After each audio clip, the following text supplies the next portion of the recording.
Programang ito ay rated SPG. Striktong patnubay at gabay ng magulang ang kailangan. Maaaring may masiselang tema, lengguwahe, karahasan, sexual, horror o droga na hindi angkop sa mga bata.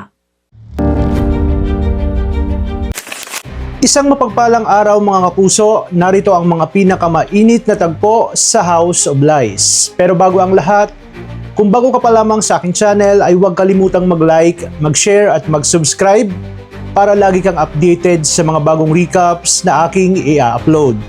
Sa gitna ng engrandeng pagdiriwang ni Regina at Greg para sa kanilang renewal of vows, isang matinding iskandalo ang unti-unting nabubuo. Hindi inaasahan ng lahat, lalo na ni Paulo at Thea, na ang araw na dapat sana'y puno ng saya ay magiging simula ng kanilang pagbagsak. Nagsimula ang tensyon nang makita ni Thea si Ashley na papunta sana upang dalawin si Jobert. Dala ang telepono nito.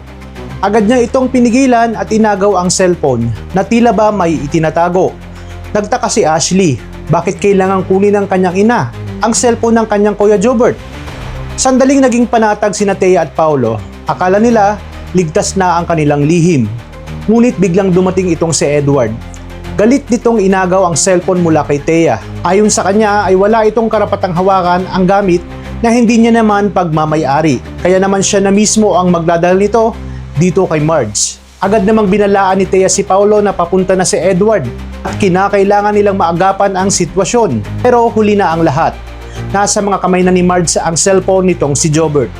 Gusto sana ni Hannah na buksan agad ito para malaman ang laman, ngunit agad na tumutol si Paulo. Halata ang kaba sa kanyang mga kilos, bagay na napansin nitong si Edward. Dito gumawa ng dahilan si Paulo at dito hindi muna binuksan ni Marge kung ano ang laman ng cellphone nitong si Jobert. Samantala abala si Regina sa kasiyahan. Masaya siya dahil natuloy ang kanyang pinakahihintay na selebrasyon. Puno ng bisita ang okasyon, lahat ay handang makisaya. Ngunit hindi nila alam, ibang eksena ang masasaksihan nila. Habang nagpapatuloy ang party, hindi mapakali sina Paulo at Thea.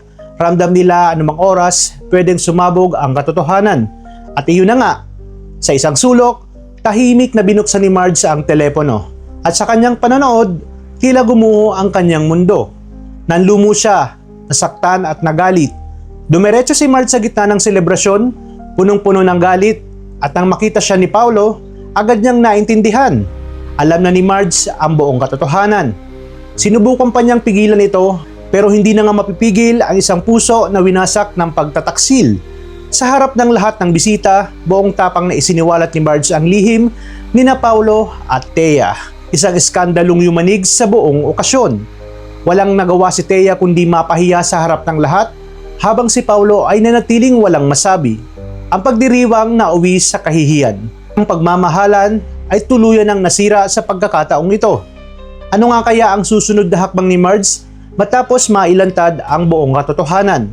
Paano haharapin ni Paulo at Thea ang kahihang dulot ng kanilang ginawa? Tuluyan na bang magwawakas ang pamilyang pinaghirapan nilang buuin? Talagang kapanapanabik ang mga tagpo sa House of Lies. Kaya naman tuloy-tuloy ang pagsubaybay dito. Maraming salamat sa inyong panonood at pagpalain tayong lahat, mga kapuso.